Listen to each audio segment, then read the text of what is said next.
seeds. Remember Toronto and Atlanta and Derrick Rose in Chicago and Roy Hibbert and the Pacers? And they would be number 1 seeds, and LeBron would come in and whack them. They were fool's gold. The difference is now LeBron went west, and he's on the number 1 seed that's fool's gold. I am picking Portland to beat the Lakers. The Clippers got it easy with Dallas. They really did. The Blazers are everything Dallas is not. Dallas is the perfect opening round match for the Clippers. Challenging. You have to get your defense right because they can shoot. But late in games, no threat, no playoff experience. The Blazers are a nightmare.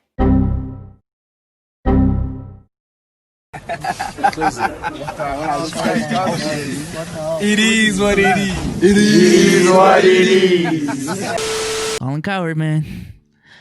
Step up to the plate. Now, I'll give Colin this, right? He's a person that likes to jump the gun a lot. And you know what? It makes him look like a genius when he's right. But the thing is, his field goal percentage from the field is, it's kind of, it's iffy. It's iffy. Now, honestly, I could do a lot of ticks just for this one video. But today, specifically, I want to talk about one specific take from Colin Cowherd, and that is his overarching narrative when it comes to the Los Angeles Lakers this season. Now, just a disclaimer, as always, when I do these exposed type videos, I'm not here to make any malicious claims about Colin Cowherd. I am simply here to talk about narratives. I am simply here to talk about basketball, and his job is probably much harder than what most people think, so respect to Colin for that. But what is up, everybody? Welcome back to another video on the channel hosted by your boy B Souls, aka give me another nickname, man. I don't want to keep on saying Ned Souls and Russell from up every video. I know y'all can be really creative in the comment section, so you know, leave a comment in the comment section for a new nickname for your boy. Shout out to this guy from the last video. He recommended white for the next windscreen. Leave a comment in the comment section down below what color y'all want to see next. But before we get into the rest of the video, a huge shout out to the sponsors of this video, Skillshare. Now, a question that I get a lot in my DMs pretty much daily is, how do I start growing a YouTube channel? What it comes down to is you have to make great content, and to do that, you're gonna need skills to translate your thoughts and your ideas from your head to a video that not only you will enjoy, but a video that your viewers will enjoy as well. And Skillshare is here to help you guys acquire, develop, and master those creative skills and much more. Skillshare is an online learning community with thousands of inspiring classes for creative and curious people. And thanks to Skillshare, the first 1,000 of my subscribers to click the link in the description will get a free 2-month trial of their premium membership, so you can really explore and improve your creativity. They have classes on illustration, graphic design, photography, film and video. They have so many classes, and it's honestly really impressive. Like, I'm being honest when I say that. One of the classes that they offer that interests me and I honestly think will help my aspiring NBA YouTubers out there is the class Creative Video Storytelling and Editing, Making the Most of Stock Footage by Nikki Steffens. Sorry if I butchered your name. It's curated specifically for learning, so there's no ads. They're always adding new classes so you can stay focused on whatever skill you want to work on. And it's also less than $10 a month with an annual subscription. So thank you again to Skillshare for sponsoring this video. Links will be in the description again for the 2-month free trial. But let's get back into the main video because man, Colin Cowherd, he can be really frustrating at times. Let's just run the tape. It's going to be very interesting. The Lakers in the first round are either going to face Devin Booker or Damian Lillard.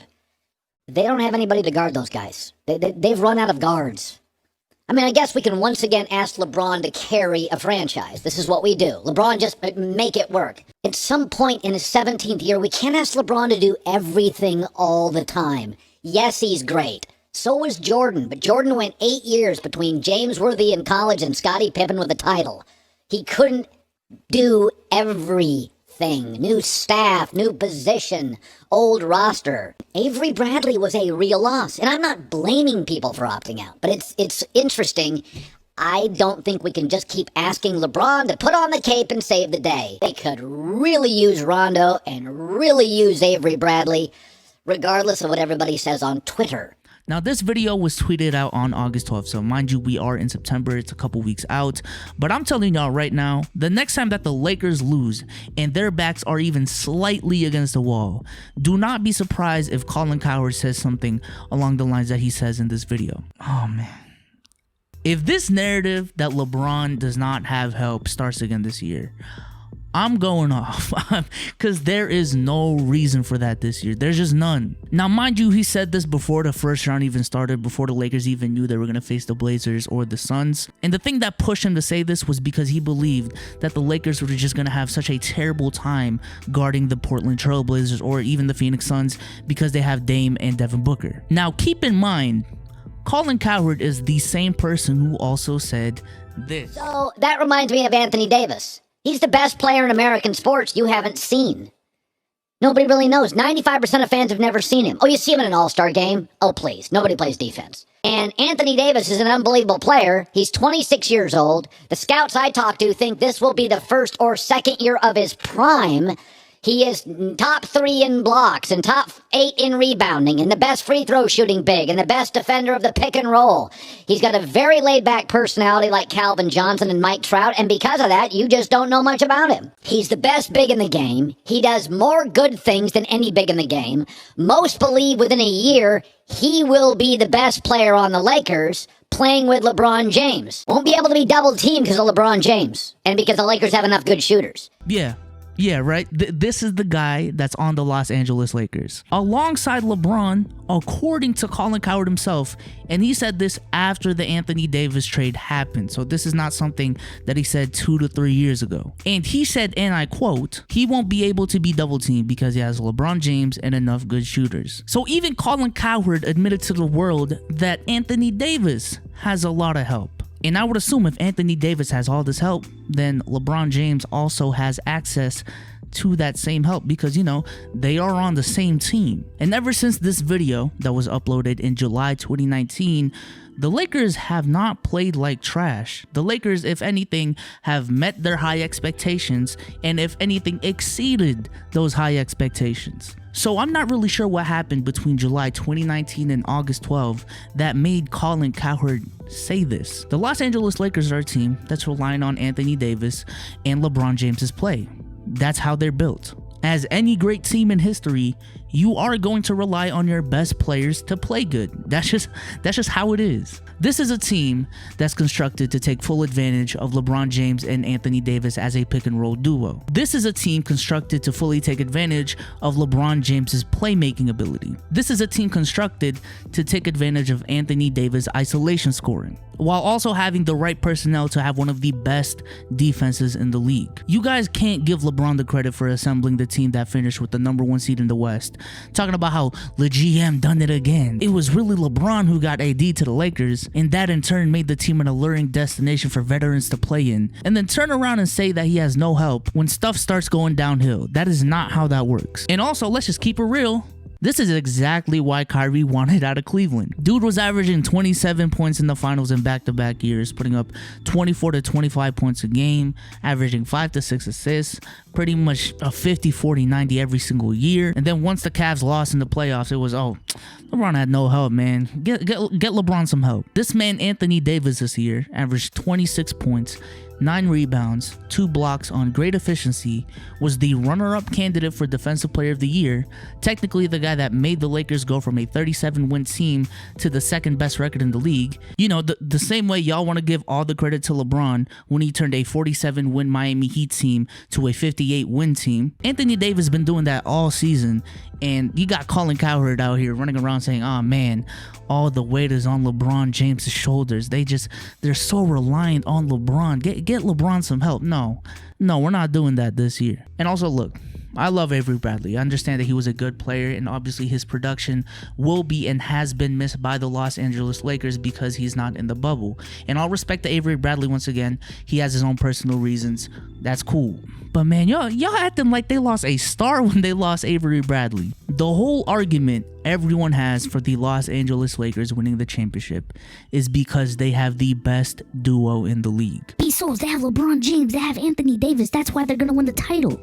No one else has that luxury. That has been the narrative since they formed. That was the narrative even after Paul George and Kawhi joined the Clippers. And with the way Paul George has been playing in the playoffs and how the Lakers have been playing, that if anything should be elevated. That narrative has not and should not change. So don't come in here and start changing changing those expectations because Avery Bradley is not on the team. Don't come in here and start changing those expectations because Rondo's injured, when I vividly remember people were saying that the Los Angeles Lakers are better without Rondo because Alex Caruso is a better fit and Rondo was a net negative for the team. I don't know the problem with expecting greatness from LeBron James. Is that a problem? Is it a problem to expect LeBron James to play great? LeBron James is regarded as a top 3 player in the league.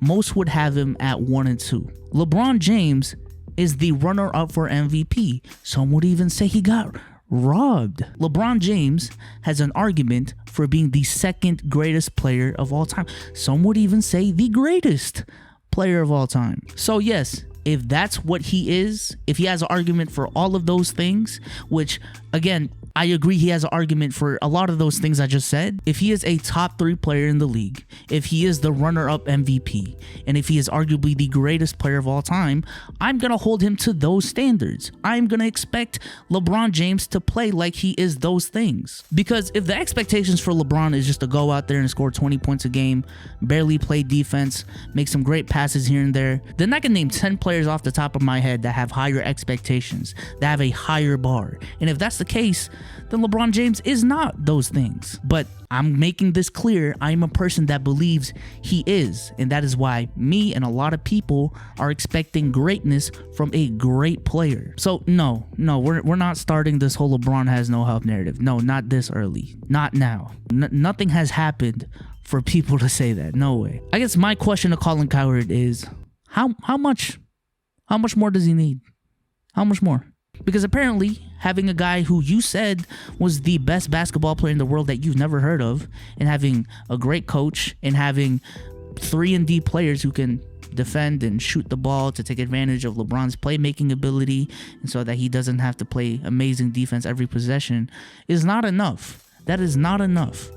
In a league where there is no super team, in a league where the Los Angeles Lakers are arguably the closest thing to a super team because they have LeBron and AD. And also, you know what, let me give y'all a bonus take, because I saw this on Twitter the day I'm recording this video, and it's just irked me. Let me just address it. This tweet and this article is from former Fox Sports analyst Jason Whitlock. Look, I'm not even going to get into the whole Jacob Blake situation, but no, the Milwaukee Bucks are not playing bad because they were advocating for social justice. Jason, if you don't know, the whole NBA did this, and while the Milwaukee Bucks were the first to do it, the Toronto Raptors and the Boston Celtics were already planning on boycotting their game before the Bucks actually did it. And Jason, I don't know if you know this, because I think you should, because you are a sports analyst, right? The Milwaukee Bucks are struggling because of weaknesses that they have in their defensive scheme. The Miami Heat are taking advantage of that because the Milwaukee Bucks give up a lot of threes a game, and the Miami Heat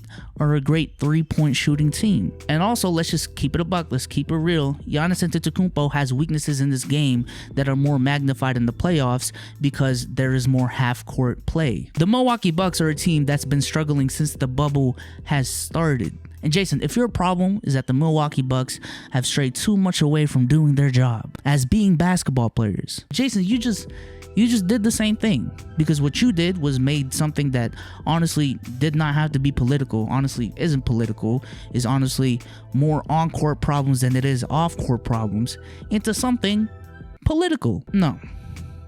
Cut the cap, Jason. Cut the cap. Leave a like on this video if you liked it. Subscribe to the channel if you haven't already. I got another video coming out in a couple days. It's one that's really long overdue.